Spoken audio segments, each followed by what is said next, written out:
William Hayes wiped sweat from his forehead as he carefully trimmed the leaves of his favorite plant. At 78 years old, he spent most of his days in this small greenhouse attached to his home on the colony of New Horizon. The gentle hum of the climate control system was the only sound besides his own breathing. He smiled as he looked at the blue-green shoots that had sprouted just yesterday. This particular plant was a cross between earth basil and a native New Horizon herb. William had been working on it for months, trying to create something that tasted like home, but could thrive in alien soil. Grace would have loved to see this, he whispered to himself, thinking of his wife who had passed away 3 years ago. The afternoon light filtered through the transparent ceiling, casting warm patterns across his weathered hands. A sudden noise outside broke his concentration. William frowned and set down his gardening tools. It wasn't the usual time for visitors, and few people came this far out to the edge of the colony anyway. That was why he had chosen this location after retiring from his engineering career. Peace and quiet. The noise grew louder. William walked slowly to the greenhouse door and peered out. His heart jumped when he saw 5 sleek ships landing in the open area in front of his home. They weren't human ships. The curved, silver design marked them clearly as Galactic Council vessels. What in the world? William muttered. He had seen council ships before, of course. Everyone had, but never this close, and certainly never at his home. The main door of the lead ship opened with a soft hiss. 3 tall figures stepped out. William recognized them as Zilari, an avian species known throughout the galaxy for their diplomatic skills. Their feathers shimmered in colors that shifted between blue, purple, and green as they moved. Behind them came several other aliens of different species, all wearing the formal gray and silver uniforms of Council security forces. William stepped out of his greenhouse. There was no point in hiding or running. Besides, he had done nothing wrong. He had lived a quiet life since retiring from designing colony defense systems 20 years ago. William Hayes? Called the tallest Zilari in a musical voice that somehow managed to speak perfect English despite the beak-like mouth. That's me, William replied, standing as straight as his old back would allow. What can I do for the Galactic Council? The Zilari approached with graceful steps. Up close, William could see the intelligence in its large amber eyes. I am Ambassador Zorix of the Zilari flock and representative of the Galactic Council, the alien said with a slight bow. I must inform you that your presence is required at the Council Nexus. We have been authorized to escort you there immediately. William felt a chill that had nothing to do with the afternoon breeze. The Council Nexus was the massive space station that served as the seat of galactic government, located near a neutron star several light years away. May I ask why? William said, keeping his voice steady despite his rising concern. Ambassador, Zorix tilted his head slightly. You are being detained for diplomatic purposes. That is all I am permitted to share at this time. Detained? Am I under arrest? What crime am I supposed to have committed? William asked, feeling anger beginning to replace his surprise. No crime, Mr. Hayes, said a smaller Zilari who stepped forward. You are simply required as a guest of the Council. You will be treated with all courtesy and respect. William looked back at his small home, at the greenhouse where he had spent countless happy hours.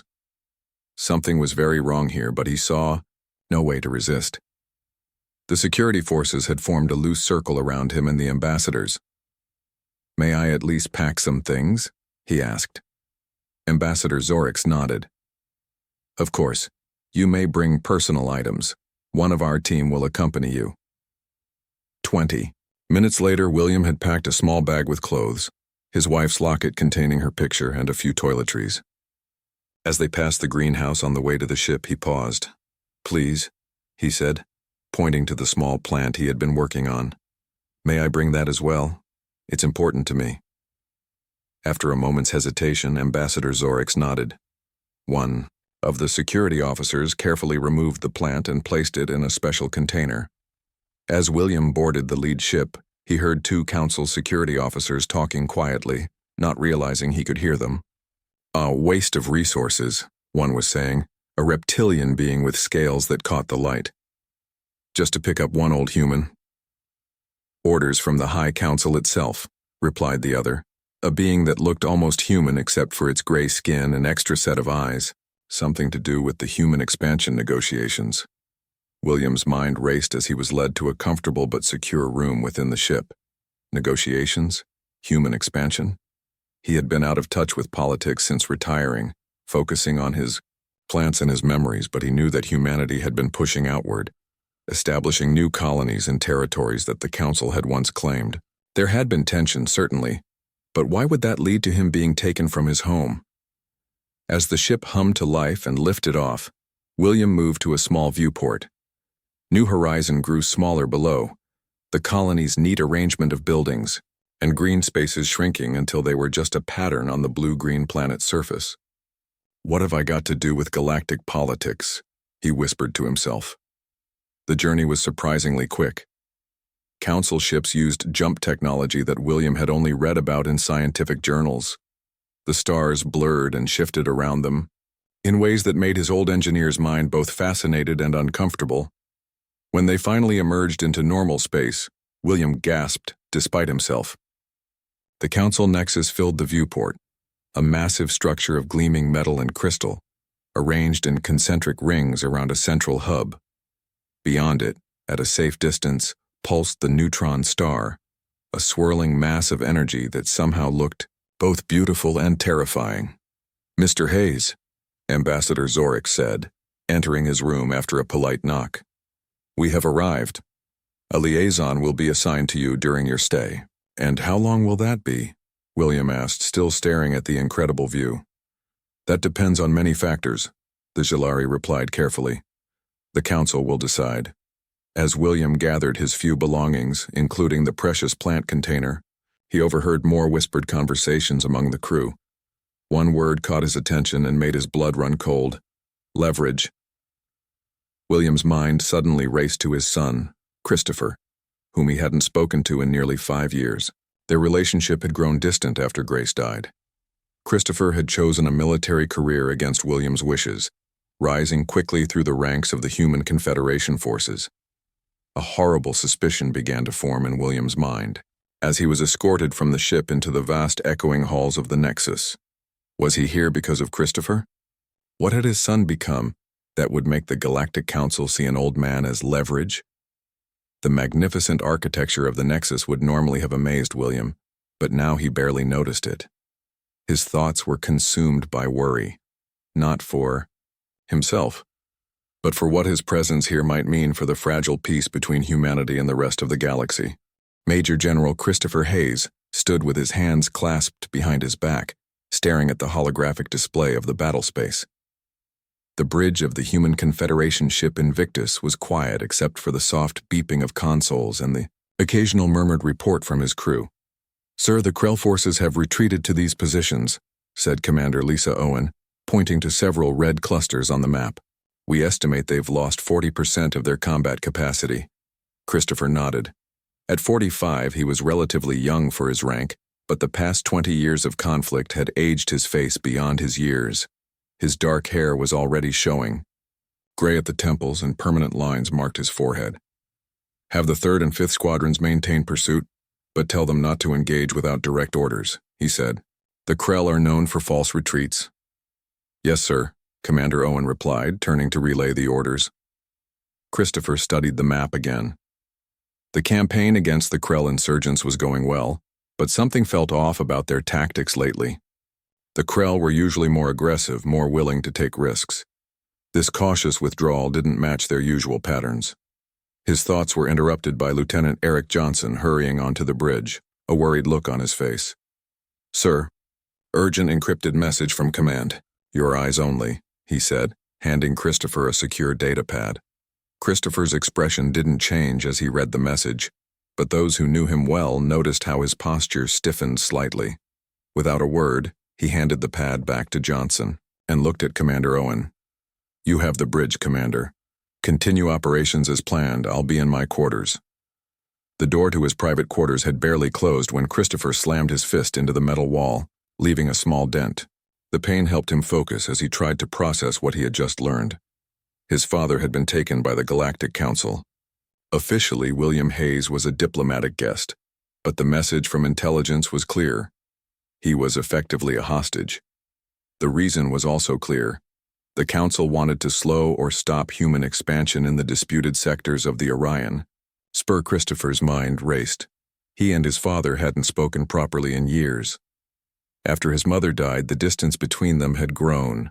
William had never approved of Christopher's military career, had never understood why his son had chosen to fight rather than build, but none of that mattered now. He was still his father. The door chimed. "Enter," Christopher called, his voice controlled once more. Admiral Patricia Martinez stepped in.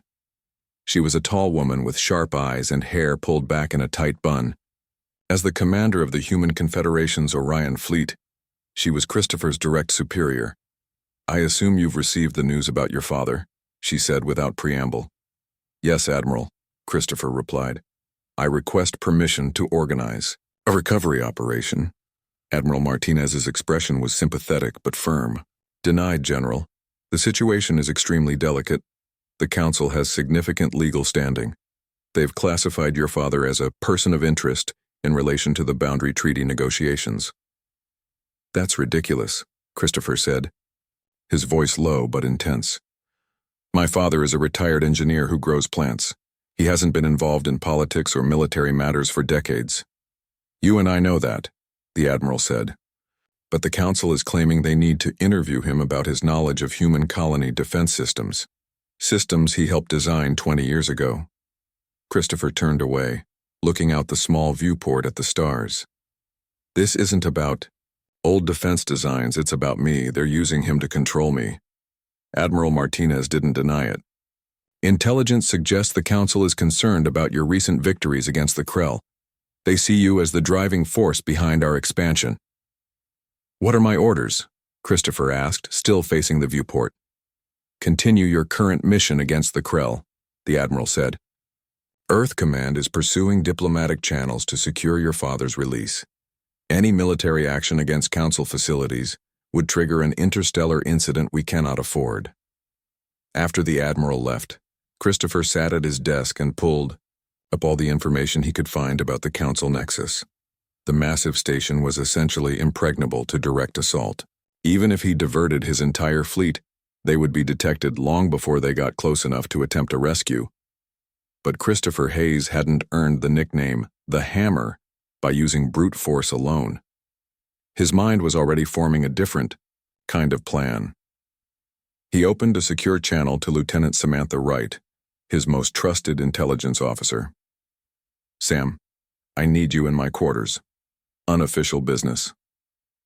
20 minutes later, Samantha sat across from him, listening carefully as he outlined what he needed. "Sir, with all due respect, this goes against the Admiral's direct orders," she said when he finished. "I'm not ordering you to do this, Sam," Christopher replied. "I'm asking, and I understand if you refuse." Samantha thought for a moment, then nodded. "I'll do it, but we'll need more help." "Contact Chief Johnson," Christopher said, "and reach out to Daniel Garcia at the Council Diplomatic Corps. Tell him it's about repaying old Earth debts." The reference was to an incident years ago when Christopher had saved Daniel's life during a pirate attack on a diplomatic vessel. Daniel now served as a minor human representative to Council committees, a perfect position for what Christopher needed. Within hours, a plan was taking shape. Samantha would pose as part of a diplomatic team heading to the Nexus for scheduled treaty discussions. Eric Johnson would use his technical skills to forge credentials, getting him onto the station as maintenance personnel. And Daniel would work from the inside to locate William and find a way to get him to a secure location at the right time. Christopher knew he couldn't leave his post without raising alarms, but he began making arrangements for peace talks with Council representatives. It would provide the perfect cover for getting close to the Nexus himself when the time came. Meanwhile, in his regular duties, he began subtly positioning fleet assets that could serve as distractions if needed. Nothing obvious enough to alert the Admiral, but enough to give him options. That night, looking at an old photo of his family, himself as a young boy, his mother smiling, and his father looking proud despite the camera, Christopher made a promise. "I'm coming for you, Dad. and the Council will learn what happens when they mistake restraint for weakness. Across the galaxy, William Hayes sat in his comfortable but secure quarters on the Council Nexus, carefully tending to the plant he had brought from home. He didn't know what was coming, but he knew his son. Despite their differences, Christopher had always been methodical and determined. The Galactic Council thought they had taken a simple old man as leverage. They didn't realize they had just created the most dangerous situation in recent galactic history. The Grand Chamber of the Galactic Council was an impressive sight. William Hayes tried not to stare as he was led into the vast room. The ceiling was a dome of crystal that showed the swirling energy of the nearby neutron star. The light it cast made patterns on the polished floor and the curved walls. 27 different alien species had seats in the chamber, arranged in a half circle. At the center was a raised platform where High Counselor Zorik stood. His feathers seemed even more colorful under the strange light. William Hayes of Earth Colony New Horizon announced an aide, present as requested by the High Council. William stood straight despite his age. He wore simple clothes that the Council had provided, a tunic and pants in soft gray fabric. They were comfortable but made him feel like he was wearing a uniform. High Counselor Zorix spread his wing-like arms. "Thank you for joining us, Mr. Hayes. I trust your quarters are satisfactory." William nodded. "They are fine, though I would prefer to be in my own home." A low murmur went through the assembled council members. William had been told to show proper respect, but he was too old to pretend this forced visit was something he had chosen. "Your temporary residence here is necessary," Zorik said. "We have important matters to discuss regarding human expansion in the Orion territories." "I'm just a retired engineer," William replied. "I know nothing about current expansion plans." New voice spoke up. It belonged to a tall, blue-skinned alien with 4 arms and large eyes that seemed too wise for her young-looking face. "I am Counselor Nyleth of the Assyrian Collective. Mr. Hayes, while you may not be directly involved in current military or political affairs, your presence here serves an important purpose." William looked at her. Unlike most of the council members, her eyes showed something like sympathy. "What purpose is that?" he asked. Before Nyleth could answer, another council member interrupted. This one was massive, with plates of natural armor covering most of his body. "The human asks too many questions," he growled. "Security Administrator Clack sees no reason to explain council decisions to him." Nyleth's voice remained calm. "Security Administrator, the human has a right to understand his situation." Clax made a dismissive gesture with one heavy arm. "The human's situation is simple. He stays here while we negotiate with Earth Command. His comfort depends on their cooperation." William finally understood. "I'm a hostage," he said simply. "A diplomatic guest," corrected Zorix quickly, "who happens to be related to a key human military leader." So that was it. They were holding him because of Christopher. William felt a mix of worry and pride. His son must have become more important. Then he realized. "This meeting is not to debate the human status," Zorix said firmly. "We are here to discuss our approach to the upcoming negotiations." The council began a heated debate. Some members, like Nyleth, argued for treating with humans as equals. Others, like Clax, insisted that humans needed to be contained before they grew too powerful. William listened carefully. He might be old, but his mind was still sharp. He began to understand the council's fear. Humanity had expanded rapidly in recent years. They had defeated the aggressive Krell in several battles. Now some council species worried humans would challenge council authority next. After the meeting, William was escorted back to his quarters by a slender, glowing alien named Thala. She was a Lumidian, a species known for their ability to sense emotions. "You're troubled," Thala said as they walked down a curved hallway. William nodded. "Wouldn't you be?" Thala's light pulsed gently in what might have been a sigh. "I would. I want you to know that not all of us agree with this action. Taking civilians violates our principles." William stopped and looked at her. "Then why do it?" "Fear," she said simply. "Humans move very quickly compared to most species. What takes us centuries, you accomplish in decades. Many council members find this frightening. And what does the council know about my son? William asked. Thala hesitated before answering. General Christopher Hayes is known as the Hammer among many species. His victories against the Krell were decisive. William frowned. Christopher, a feared general? The boy who had wanted to build colony ships was now known for destroying enemy fleets? It had been too long since they really talked. In his quarters, William tended to his plant. It was growing well under the artificial light. As he worked, he noticed something about the room's computer terminal. When Thala had entered her access code earlier, he had watched carefully. Years of engineering work had trained him to notice patterns. William waited until the station's cycle changed to night mode. Then he tried the access code he had memorized. To his surprise, it worked. He had limited access, but it was enough. To learn more about his situation, he read through public news reports about recent human-council relations. He found mentions of his son's military campaigns. Christopher had indeed become famous for his strategies against the Krell. The reports called him brilliant but ruthless in pursuing objectives. William also discovered something the council probably didn't want him to know. The terminal showed that human representatives were scheduled to arrive at the Nexus in 3 days for peace talks. He wondered if Christopher would be among them. If so, what would his son do?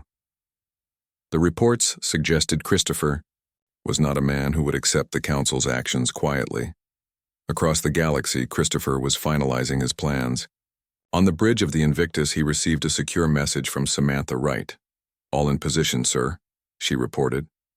"Daniel has confirmed your father's location in the diplomatic guest wing. Eric has accessed the station's maintenance systems." Christopher nodded. "And the diversion?" 3 ships ready to appear at these coordinates," Samantha said, sending him data. "They'll draw attention without posing an actual threat." "Good," Christopher said. "And the shuttle?" "Hidden in the supply vessel's cargo bay. They won't detect it until we're ready." Christopher looked at the star map showing the Nexus's position. "We move in 36 hours. The peace conference provides perfect cover." Commander Owen approached with a concerned look. "Sir, Admiral Martinez is requesting an update on our Krell containment operations." Christopher's face showed nothing. "Tell her all proceeds as planned. The Krell threat is being managed." He wasn't lying, the Krell were indeed contained. What the Admiral didn't need to know was that Christopher had arranged a temporary ceasefire with the Krell commander. The alien had been surprised by the offer, but accepted it. Even the Krell respected the Hammer enough to listen when he proposed a brief truce. That night, Christopher reviewed the rescue plan one last time. It was risky. If it failed, his career would be over. He might even trigger the war the council feared. But he couldn't leave his father in their hands. "Family first," he whispered to himself. It was something his father had always taught him, though William had meant it differently. Christopher knew his father would disapprove of his methods, but hopefully he would understand the motivation. In his quarters on the Nexus, William Hayes came to a similar conclusion. His son was coming for him, he was certain of it, and the Galactic Council had no idea what they had provoked. Daniel Garcia moved through the busy halls of the Council Nexus with practiced ease. At 39, he had spent nearly a decade in diplomatic service, representing human interests in minor council committees. His official title was Assistant, Cultural Liaison, a position that seemed unimportant but gave him access to many areas of the station. Today he wore his formal diplomatic uniform, dark blue with silver trim, and carried a data pad as if on official business. No one questioned him as he made his way toward the diplomatic guest wing where William Hayes was being held.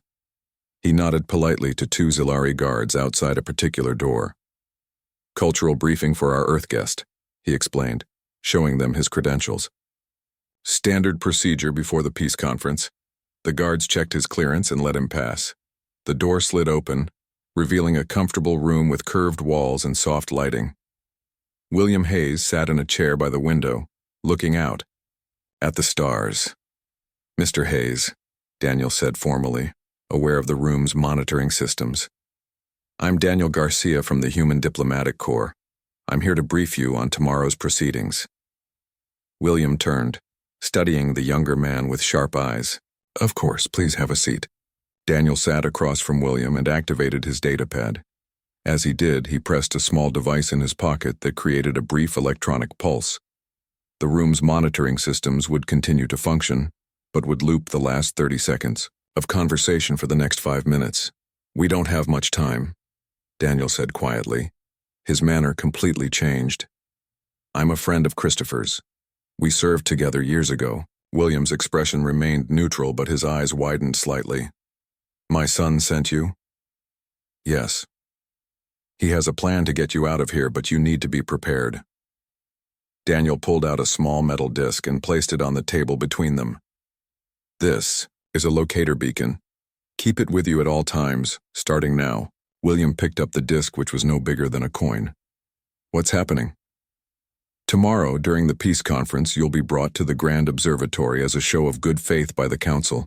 Christopher will be there as part of the human delegation. When things start happening, stay close to him. What things?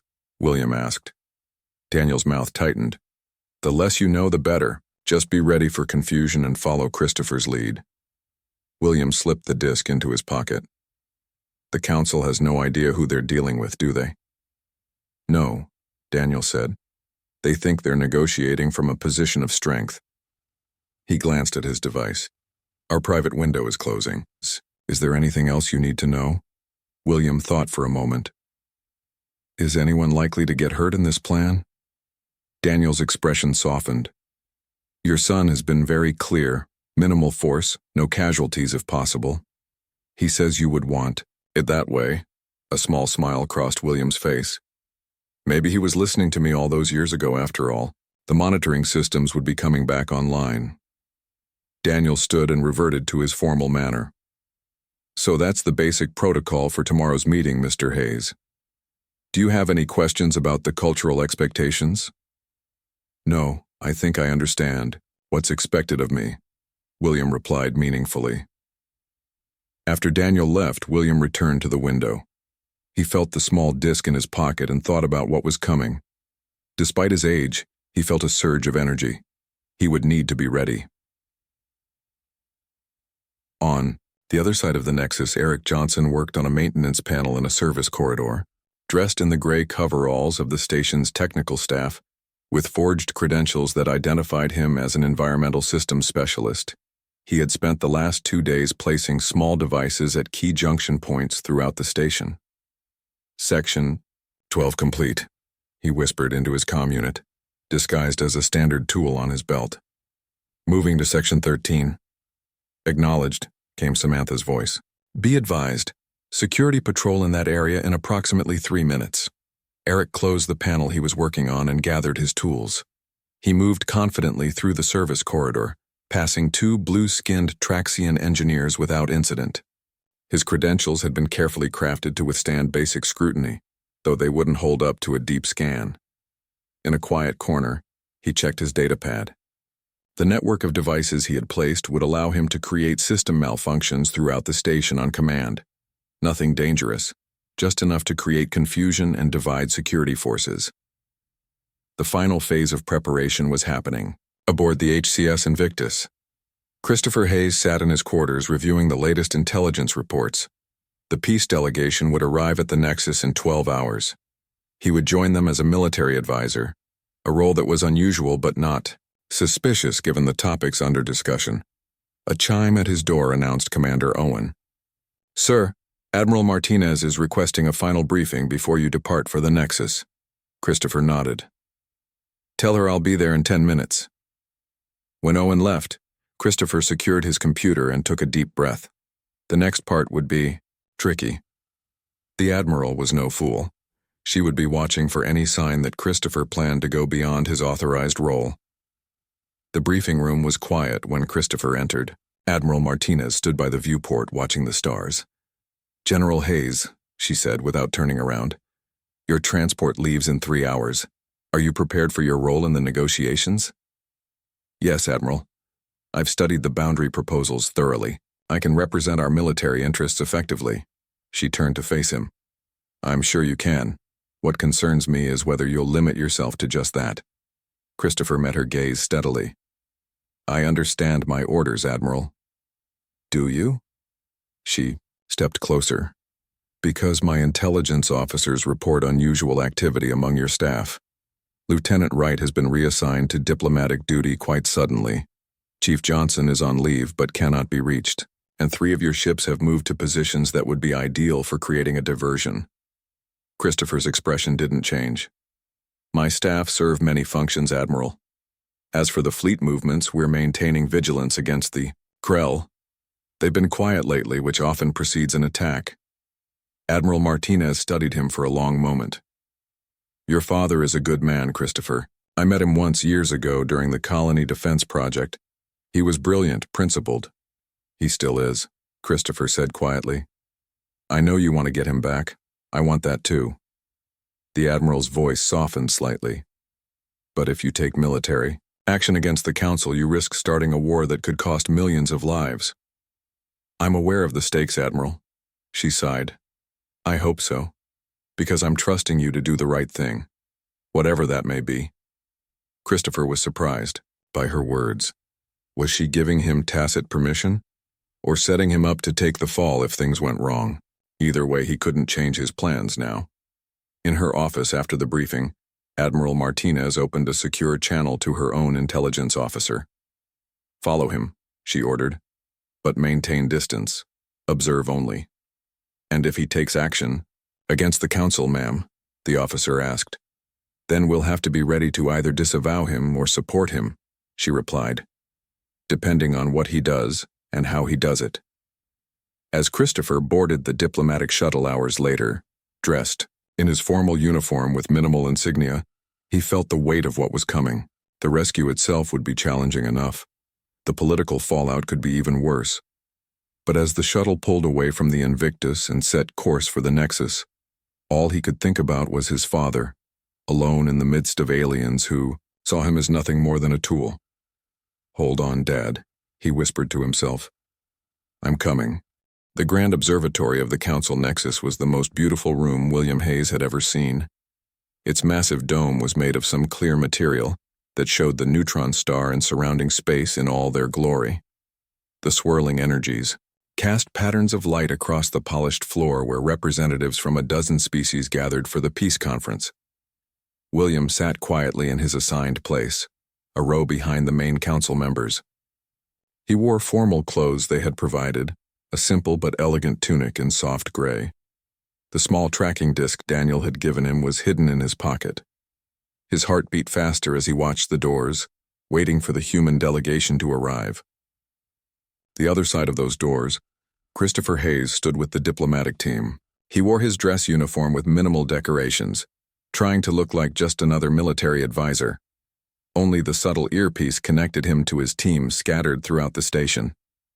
All devices in place, came Eric Johnson's voice through the earpiece. Ready on your command. Shuttle is in position, Samantha Wright reported from her hiding place in the maintenance bay. Security patterns logged and timed. Christopher took a deep breath. Begin on my mark. Remember, minimal force.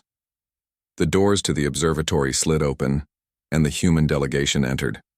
Christopher kept his face neutral as they were announced, but his eyes scanned the room quickly. He spotted his father almost immediately, sitting behind the council members. Their eyes met for just a moment. William gave the smallest of nods. High Counselor Zorix rose to his feet, his feathers shimmering in the light from the neutron star. Representatives of Earth and the Human Confederation, we welcome you to the Council Nexus. These negotiations are critical to maintaining peace in our shared galaxy. The lead human diplomat stepped forward with formal greetings. Christopher remained silent, watching the security positions around the room. 6 guards at the main entrance, 2 at each of the side exits. More would be stationed in the corridors outside. As the diplomatic speeches continued, Christopher subtly checked his timepiece. 3 minutes until the operation began. William watched his son from across the room. It had been years since he had seen Christopher in person. The boy had become a hard-looking man, tall and fit, with the bearing of someone used to command. But William could still see traces of the curious child who had once helped him build model spaceships. Counselor, Nihilith was speaking now about cooperation and mutual respect when the first part of Christopher's plan activated. The lights in the observatory flickered.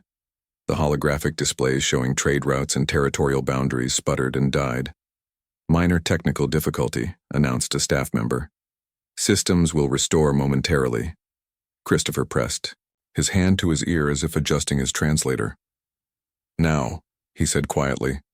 Across the station, Eric Johnson activated his devices.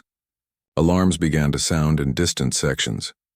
Environmental controls in unoccupied areas reported failures. Security monitors in 3 different sections went offline simultaneously. In the observatory, concerned voices rose as reports came in. Security. Administrator Clax stood, his massive form towering over the others. Security teams, investigate these disturbances. This may be an attack. Half the guards in the room hurried out, leaving only a minimal presence, exactly as Christopher had planned. Ambassador, Christopher said to the lead human diplomat, loud enough for others to hear. I recommend we postpone these talks until the station's security is assured. The human ambassador looked confused, but before he could respond, the entire room plunged into darkness. The only light came from the neutron star visible through the dome above. In the momentary confusion, Christopher moved. 3 quick steps took him to his father's side. He pressed a small device into William's hand. Breathing mask, he whispered. Put it on now. William did as instructed, the mask fitting snugly over his nose and mouth. Around them, people were calling for calm, for lights, for security. Christopher activated his own mask and pressed a button on his wrist device. A fine mist began to spray from vents near the ceiling, a harmless but fast-acting sedative that Eric had introduced into the observatory's emergency systems. Aliens and humans alike began to sway and collapse into their seats. Only Christopher and William, protected by their masks, remained standing. This way, Christopher said, guiding his father toward a small service door that most didn't even notice in the grand room. Using an override code Eric had provided, he unlocked it. Our window is small. William followed his son into a narrow corridor. You planned this well, he said, his voice muffled by the mask. Anyone hurt? Just sleeping, Christopher assured him. They'll wake with headaches in about 20 minutes. They moved quickly through the service corridors. Twice they had to hide as security teams rushed past, responding to the false alarms Eric had triggered throughout the station. Shuttle Bay 3 is clear, came Samantha's voice through Christopher's earpiece. But we have company coming. Hurry. They reached a small maintenance airlock where Daniel Garcia waited with a shuttle. Quickly, he urged them inside. Station security is starting to realize this is a coordinated event. As they boarded the shuttle, alarms began to sound throughout the station. A lockdown was initiating. Too late, Christopher said with grim satisfaction as Daniel sealed the shuttle and began launch procedures. The small craft detached from the station just as security protocols activated. Defense systems came online, but by then, the shuttle was accelerating away, using the neutron star's radiation to mask its signature. We have a 12-minute head start, Daniel said from the pilot's seat. Then they'll be able to track us. Christopher nodded. That's all we need. He turned to his father. Are you all right? William looked at his son with a mixture of emotions, pride, concern, love. I'm fine, but what happens now? You've just committed an act against the Galactic Council. There will be consequences. Already handled, Christopher said. He activated the shuttle's communication system. On a secure channel, Admiral Martinez waited. I assume you have your father? She said without preamble. Yes, Admiral. Clean extraction. No casualties. Her expression was stern, but not angry. The Council has already contacted Earth Command. They're demanding your immediate surrender and return of the kidnapped guest. And Earth's response? Christopher asked. We're sending them evidence that your father was taken illegally, in violation of 17 different treaties. Their claim that he was a voluntary guest doesn't hold when our surveillance shows him being removed from his home by armed guards. William looked surprised. You had evidence all along? Admiral Martinez nodded. We needed time to compile it properly. General Hayes's initiative has provided us with excellent negotiating leverage. As the shuttle rendezvoused with a waiting human cruiser, William turned to his son. You took an enormous risk. Was it worth potentially starting a war? Christopher looked at his father steadily. Family comes first. You taught me that. William smiled slightly. I did, though I'm not sure this is what I meant. As they boarded the cruiser, news spread throughout human space. An elderly man had been taken by the Galactic Council, and the Hammer had retrieved him without a single casualty. It would become a legend. Sometimes the most powerful statement is one made without violence. 1 month later, William Hayes was back in his greenhouse on New Horizon. His blue-green hybrid plant had survived the journey and was flourishing. As he tended it, he heard the sound of a shuttle landing outside.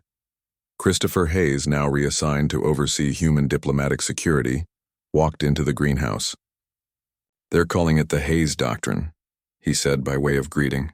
The principle that actions speak louder than threats. William looked up at his son. And the council? They've accepted the new boundary terms.